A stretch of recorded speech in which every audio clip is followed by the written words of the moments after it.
Actually, what she told me last night confirmed my first impressions, which is that we are living in an environment where, frankly, whenever and whatever she does, still leads and still causes folks to call for her resignation. That she cannot garner the confidence of the public or of her line staff. I mean, for example, Grafton Police fail their obligations under law to call in a 51A, and the first response is that the commissioner should resign, just as one example.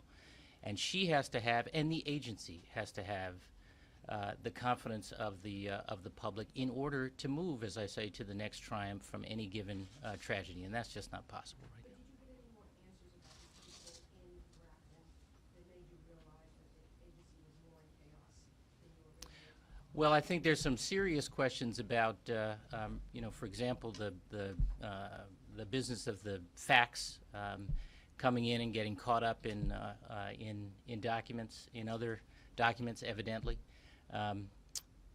Interestingly, somebody read that fax. There were some questions, and in fact some inaccurate reports about the person responsible for fielding those faxes being on vacation. That was wrong. But somebody in that agency read that fax and didn't deal with it. And that is a serious concern. Now, well, we have to figure out who that is. But no, we don't. And the question's been asked. But the point is, no matter what's going on in that office, in today's environment, the focus is and has been on the commissioner. And with that focus, then we're unable to focus where we should be focusing, and that is on the care of the children. Did she come in offering to resign? I understand she had offered to resign earlier involving another case. Yeah. Or did you request her resignation? No, she offered. You want to say more about that? earlier Just one she second. Just one second. So we had a conversation with her. She has been very upfront with us. Her goal, up to and through our conversation with her yesterday, was the work that's being done in the agency, and she herself indicated that if she was an impediment to that work moving forward, that it was time for her to step aside. So that was the conversation that we had yesterday, in addition to having the conversations about the two cases that Janet mentioned. Go ahead. Hang on one second. This gentleman had a question. I just want to know what she offered her resignation before. What was your thinking then, and what changed between now and then that made you accept her resignation now? You want me to take that? Sure. So we are, as I alluded, as the Secretary alluded, as the interim commissioner said, in the midst of a whole host of changes in the agency, changes in staffing, changes in policy. We're working with CWLA, the outside expert, to update some existing policies and rethink the organization of the team. It's a very, very high-risk move to change out leadership in those circumstances. The Commissioner Roche, as the Secretary said, had offered any number of times to step aside if she believed she was an impediment to the practical work of the agency. I don't believe she was, and I still don't. But I think it is impossible for her to do the job we've asked her to do in this environment. And so I think, and by the way, it's not just the sort of public furor. There is some resistance among line staff as well. So I think the change is. I think the time for the change is now. I don't think the time is right, but I think it's necessary. Aside from the resignation of what is being done and what has already been done to make sure that within the system, what happened in Grafton, what happened in Fitchburg, is not going to happen today or tomorrow?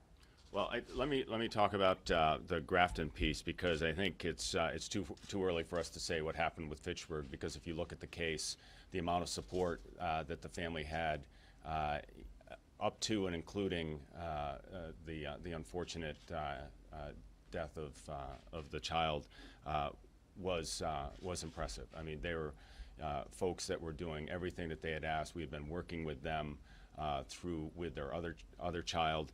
And I think, that is just a tragic and unfortunate incident, which will be borne out when we get the final results.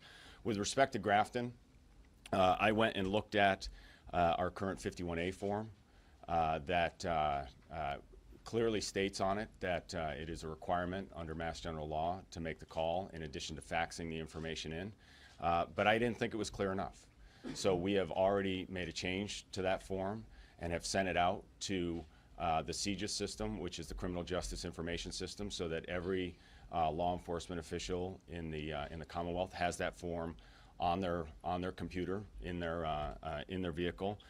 We're working on sending that form out to the Mass Chief of Police Association, and we've already contracted with Mass 211 to ensure the new form gets out to all of the rest of the mandated reporters.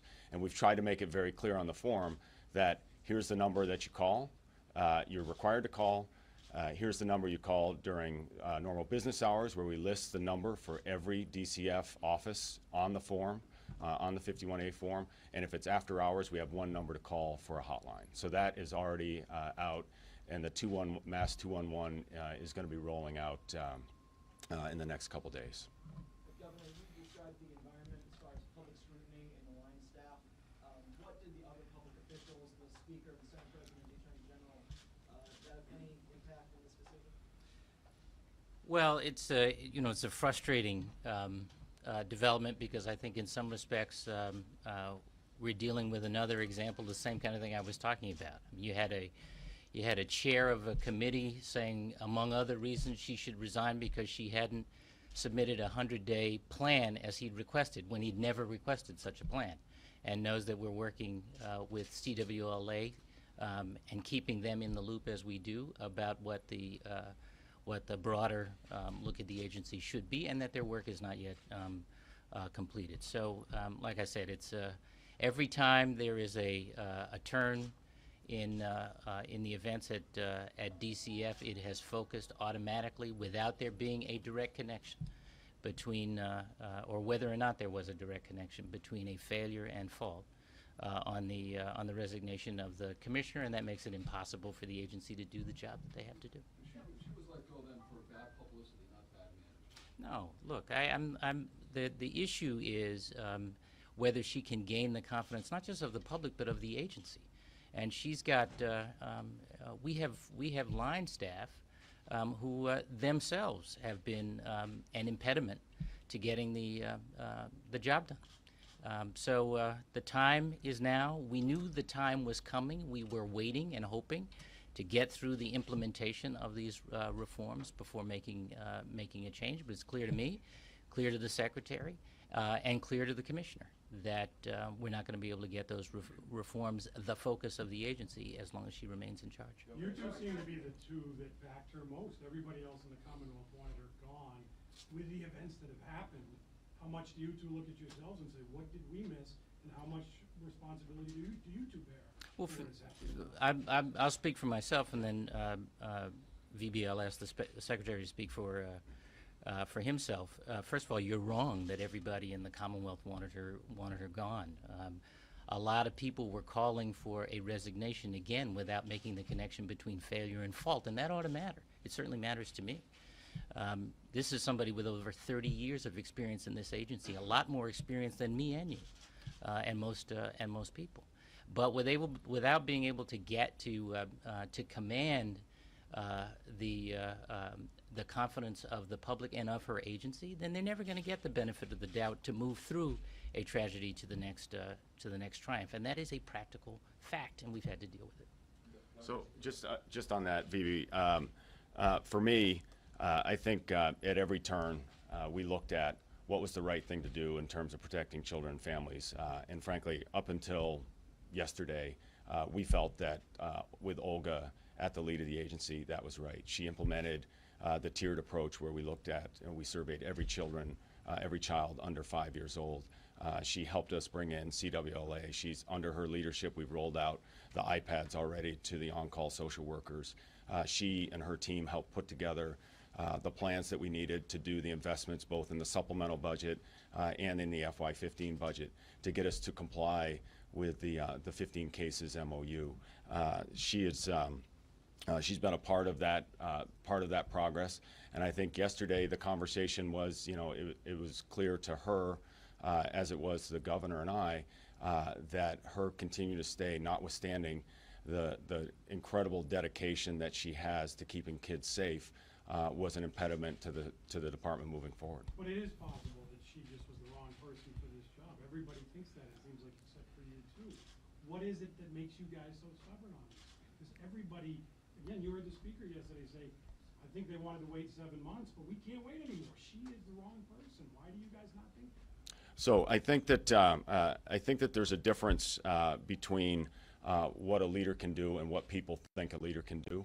I would argue, again, until the conversation that we had yesterday, that she had plans in place to help keep the kids safe, which is the ultimate mission, keeping the kids safe and strengthening the families. She was doing that. The fact that we've been unable to move beyond these issues, and as the governor indicated, with ongoing issues with the line staff, we've just felt it was time to make the move at this point.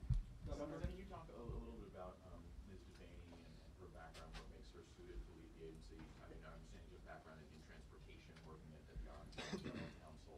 How does that apply to the work of social services? And also, is it your feeling that she's going to just serve for a brief period of time while you conduct a broader search for a permanent commissioner? And is that realistic given a short time frame remaining in your term? A lot of questions.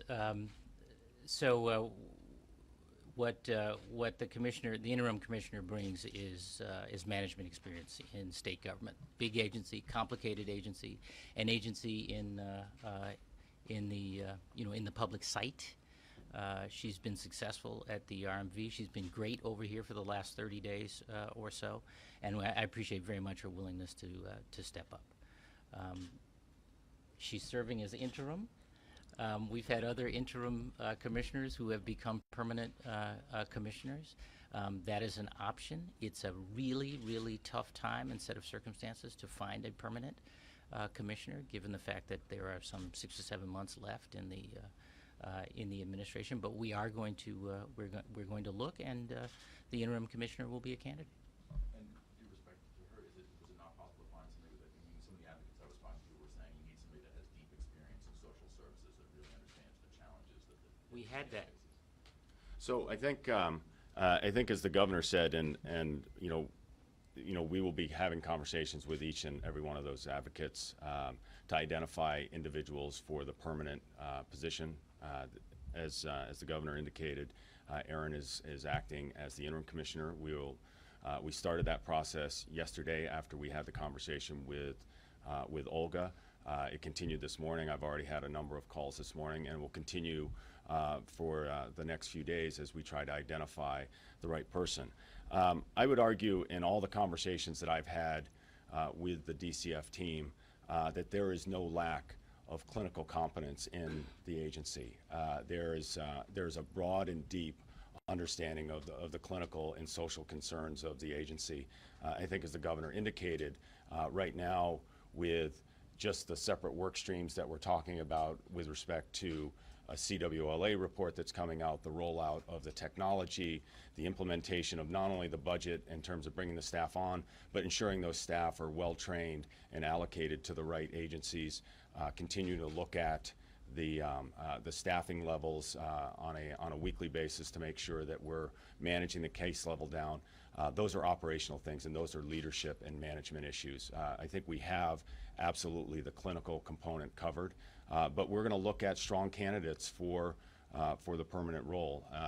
As the governor said, made somewhat more difficult by the fact that we don't have but 7 or 8 months left to do this. One more question. Governor, Can you explain why, Governor, in the could you- Grafton case, Excuse me, Governor, could you comment on whether or not there's an ongoing problem with communications between DCF, local police departments, local school departments?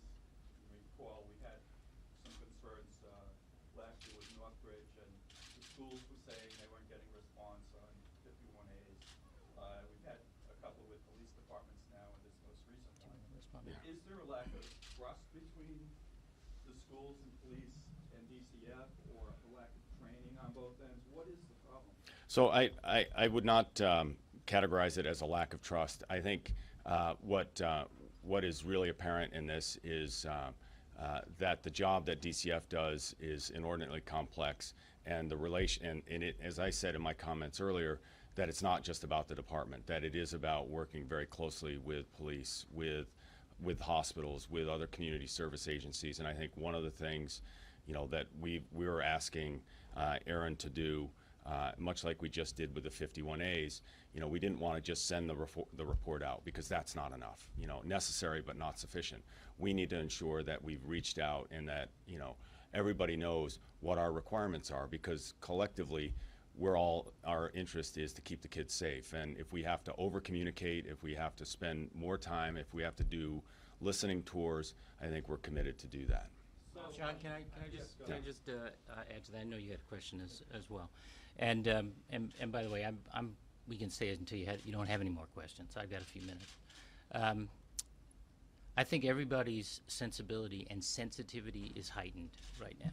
You know, you alluded, for example, to the conversation, to the comments from some of the teachers back in Worcester County some time ago. And when there was a conversation with the commissioner, most of those issues turned out to be not issues or to have been ameliorated.